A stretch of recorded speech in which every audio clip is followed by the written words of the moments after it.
मैं इस सदस्यों का धन्यवाद करता हूं कि एक गंभीर राष्ट्रीय मुद्दे पर गंभीरतापूर्वक बहस हुई। ये और बात है कि माननीय संजय सिंह जी को शांति काल में अशांति पैदा करने की महारत हासिल है और आम आदमी पार्टी ने जितना रोहिंग्या के प्रति आंसू बहाया था, यदि इसका 1000वां हिस्सा कश्मीरी पंडितों के प्रति बहाया होता तो मैं उनको धन्यवाद करता। जो रोहिंग्या को दिल्ली में बसाने के लिए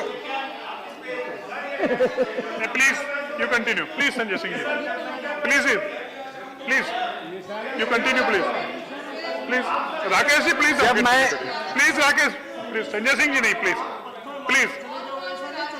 नहीं संजय सिंह जी, प्लीज संजय सिंह जी, जब मैं संजय आप बैठिए, माननीय मंत्री जी बोल सुनिए, माननीय मंत्री जी बोल रहे हैं, आप राकेश जी बैठिए प्लीज। माननीय मंत्री जी, ये बात कहां से आ गई थी? ऐसा नहीं चलता है ना। थैंक यू राकेश जी केवल जो राकेश जी बोल रहे हैं मेरे रिपोर्ट में जाएगा। मैं इस राष्ट्र को इस सदन के माध्यम से याद दिलाना चाहता हूं, जब भारत की ज्ञान परंपरा पर पिछले शुक्रवार को मैं बहस के लिए आया था और मैं सोचा था कि आज राजनीतिक शब्द और राजनीतिक व्यक्ति का नाम नहीं लूंगा, राजनीति में होते हुए भी गैर राजनीतिक तरीके से बहस करूंगा, तब क्या हुआ था?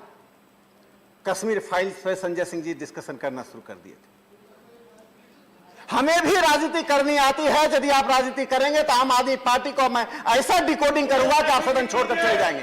आम आदमी पार्टी ने देश में अराजक राजनीति की शुरुआत की है।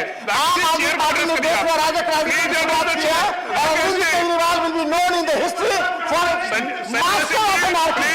Master of anarchy. और आप जिस तरह से पंजाब की राजनीति को आगे बढ़ा रहे हैं। बैठिए प्लीज संजय सिंह जी, प्लीज बैठिए, आप बैठिए प्लीज, आप बैठिए राकेश जी, अच्छा आप बैठिए प्लीज राकेश जी, विषय पर मैं विषय पर आने से पहले घटना का जिक्र करना चाहता हूं।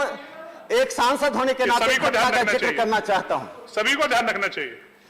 कुछ महीने पहले दिल्ली विश्वविद्यालय शिक्षक संघ और कर्मचारी संघ के कुछ सदस्यों के साथ, जिसमें मार्क्सवादी कम्युनिस्ट पार्टी के पूर्व शिक्षक संघ के अध्यक्ष, कांग्रेस पार्टी के शिक्षक संघ के पूर्व अध्यक्ष आदित्य नारायण मिश्रा, राजीव रे सीपीएम के थे और हमारी संस्था जो डूटा पर जीती है, चुनाव जीती है, AK बागी, मैं भी उसमें शामिल था। कर्मचारी संघ के अध्यक्ष शामिल थे। मैं माननीय अरविंद केजरीवाल के दरवाजे पर मैं बोलूंगा, मैं जवाब दूंगा जो देखिए आप नेम नहीं कर सकते जो सदस्य माननीय जयराम रमेश जी तब कहा थे जब संजय सिंह जी, आप नाम नहीं ले सकते, तब आप कहा थे जब संजय सिंह जी पर हमला कर रहे थे। सदन में जो बात उठेगी उसका जवाब मिलेगा। आप राजनीति करें, मैं धर्म ज्ञान का प्रवचन करूं, आप पॉलिटिक्स करेंगे और मुझे कहते हैं आप गैर पॉलिटिक्स। राकेश जी आप विषय पे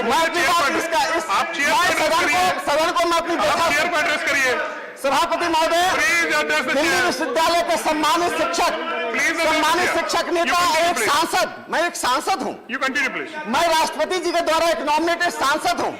मैं शिक्षा के विषय को लेकर एक मुख्यमंत्री के दरवाजे पर 1.5 घंटे तक सड़कों पे धूप पे खड़ा रखा गया, पानी नहीं दी गई, अंदर फैसले की बात नहीं कही गई। ये अरविंद केजरीवाल की पूरी राजनीति देश में राजनीति है। आप जो सदस्य नहीं है उनका नाम नहीं ले सकते आप, प्लीज आप बार अब मैं अपने विषय पर आता हूँ। प्लीज अच्छा प्लीज ये व्यवस्था मैं दूंगा। संजय सिंह जी मैं तो सिर्फ मैं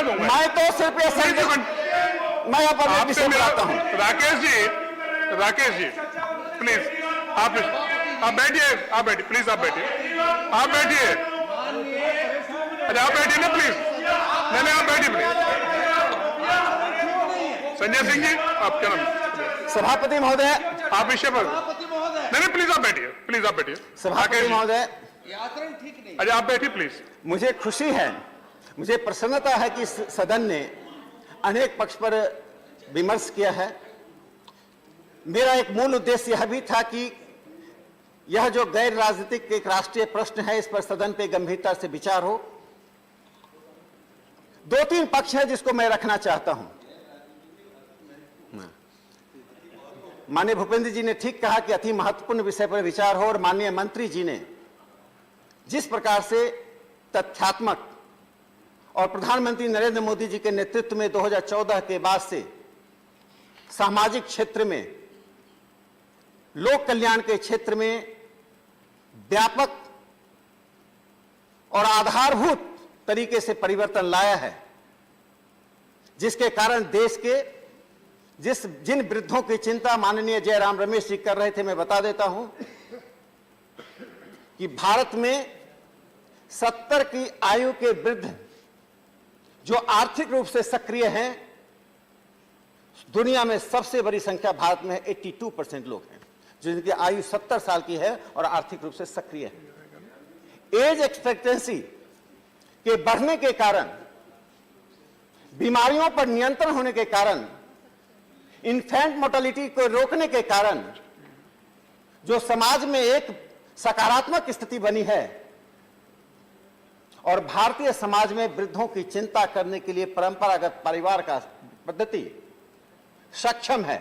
जहां जहां परिवार की पद्धति समाप्त हुई है, जिसको हम पुनर्जागृत करना चाहते हैं कुटुंब प्रबोधन के नाम पर, वहीं ये समस्या आई है। और भारतीय समाज इसके लिए जागरूक है कि हमारी स्थिति वह नहीं हो कि अमेरिका के वृद्ध को गोवा में रखकर उनकी सेवा करवाई जाए और हमारे मजदूर अरब कंट्री में जाकर वहां से पैसा लाने के लिए मजदूरी करने जाए। हम दोनों ही स्थिति को लाना नहीं चाहते हैं। एक सभ्य और लोकतांत्रिक समाज अपने समाज को स्वयं के आधार पर, स्वयं के संसाधनों के आधार पर, स्वयं के श्रम के आधार पर, स्वयं की दृष्टि के आधार पर अपने को समृद्ध करता है। उसी समृद्धि की ओर मैं बढ़ाने के लिए मैं इस बिल में एक बहस चाहता था। 3 बिंदुओं पर मैं देश का ध्यान आकृष्ट करना चाहता हूं सदन के द्वारा।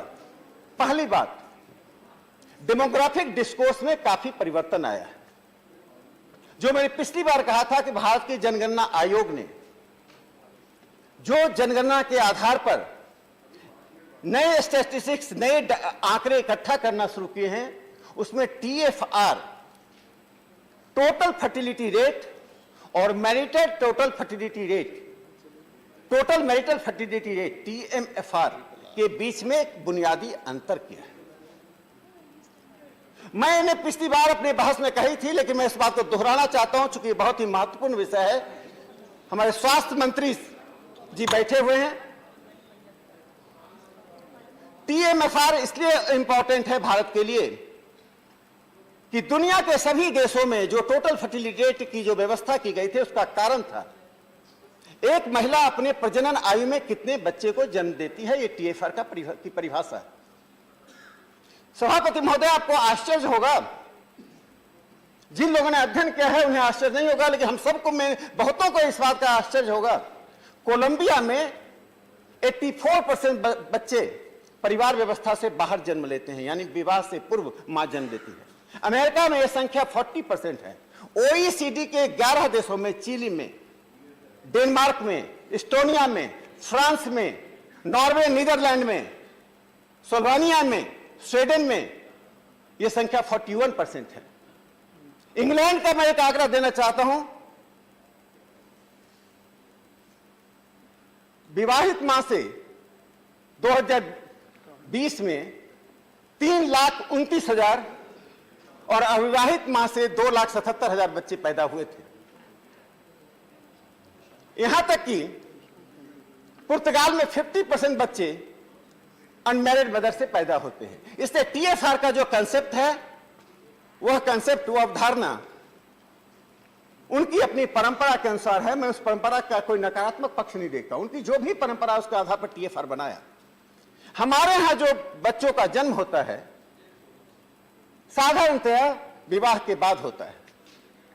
इसलिए जनगणना आयोग ने टोटल मैरिटल फर्टिलिटी रेट, एक विवाहित महिला अपने प्रजनन आयु में कितने बच्चे को जन्म देती है, वह महत्वपूर्ण है। इसलिए जनसंख्या 2.1 पर आने के बाद भी जो जनसंख्या का मैग्नीट्यूड बढ़ रहा है, जनसंख्या का मैग्नीट्यूड बढ़ रहा है, उस बढ़ते हुए मैग्नीट्यूड का यही कारण है कि हमने TMFR की ओर ध्यान नहीं दिया है। आज हमें TMFR की ओर ध्यान देना पड़ेगा। TFR के कंसेप्ट से TMFR का कंसेप्ट कैसे है, कैसे जनसंख्या पर आता है। दूसरा जो महत्वपूर्ण पक्ष है, मैं सिर्फ एक जवाब देना चाहता हूं। केरल के साथियों ने कहा, मैंने अपने बिल में कहीं भी हिंदू मुस्लिम शब्द का प्रयोग नहीं किया, किसी धर्म का नाम नहीं लिया, ना ही मैंने अपने भाषण में उस धर्म का नाम लिया था। लेकिन एक समाज में विमर्श करते समय हमें किसी बात को तथ्यात्मक रूप से बोलने से डरना भी नहीं चाहिए। यदि मैंने हिंदू शब्द बोल दिया, मुस्लिम बोल दिया, क्रिश्चियन बोल दिया, पारसी बोल दिया, तो कोई असंवैधानिक नहीं हो जाता। हम जब वो डाटा इकट्ठा करते हैं, मनोज झा जी बार बार जातिगत जनगणना के लिए शोर मचाते रहते हैं, तो धार्मिक जनगणना जब धार्मिक जनगणना होती है, धार्मिक जनगणना जब होती है, तो धार्मिक जनगणना होने पर मैं एक आंकड़ा देना चाहता हूं। केरल के मित्र हमारे नहीं है, चले गए बहस करके। 1901 से लेकर 2011 तक 11 डिकेड्स में हिंदुओं की जनसंख्या 13.8% घटी है, और वहां पर एक मुस्लिम की जनसंख्या 9.8% बढ़ी है। ये तथ्यात्मक बातें हैं। बढ़ना अच्छा है या खराब है, मैं इस पर नहीं जाता हूं, लेकिन उस तथ्य से आप मुंह नहीं मोड़ सकते हैं। 2001 से 11 के बीच में वेस्ट बंगाल में 13 डिकेडल ग्रोथ रेट जो जनसंख्या का है वो 13.5% है, और मुस्लिम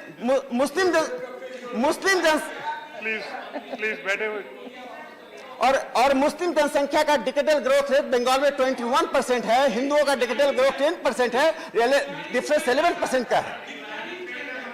मैं ट्रेंड की बात, आप ट्रेंड में, मनोज जी प्लीज, केरल में प्लीज, नहीं प्लीज, आप उस तथ्य को सुनिए, प्लीज तथ्य को सुनिए। केरल में जो डिकेडल ग्रोथ रेट है, मुस्लिम का 29% है, हिंदुओं का 10%, द गैप इज 19%। तो मैं सिर्फ तथ्य की बात कर रहा हूं, आपके लिए स्वागत योग्य है या नहीं है, मैं इस पर नहीं जाता हूं, ना मैं स्वागत करता हूं ना विरोध करता हूं। तथ्य को आपके सामने रखता हूं। आंख बंद करने से तथ्य बदलता नहीं है। इसलिए मैं इतना कहना चाहता हूं कि जो 133 डिस्ट्रिक्ट है, जिसमें उत्तर प्रदेश और उत्तराखंड में 52 जिले हैं, बिहार में 24, झारखंड में 9, मध्य प्रदेश में 3, हरियाणा में 1, नॉर्थ ईस्ट में 28 डिस्ट्रिक्ट हैं, जम्मू कश्मीर में 6 डिस्ट्रिक्ट हैं, जहां टोटल TFR, जो अगर पुराने कंसेप्ट TFR को लें तो 3.5 है। 72 डिस्ट्रिक्ट में TFR 4 से अधिक है।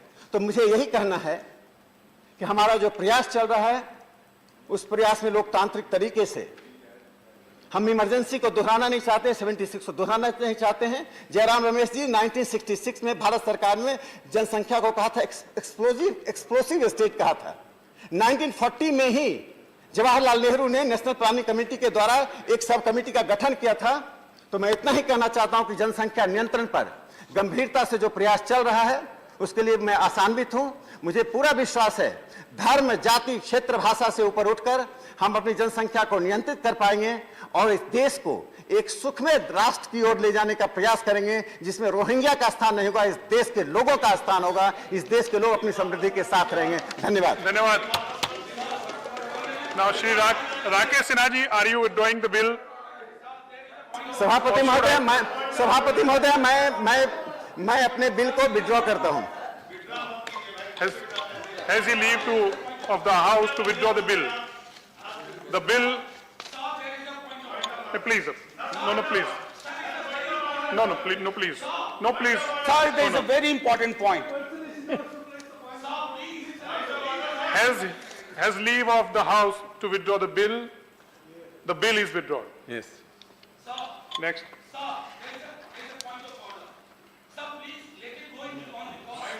Shri Surjit Kumar to move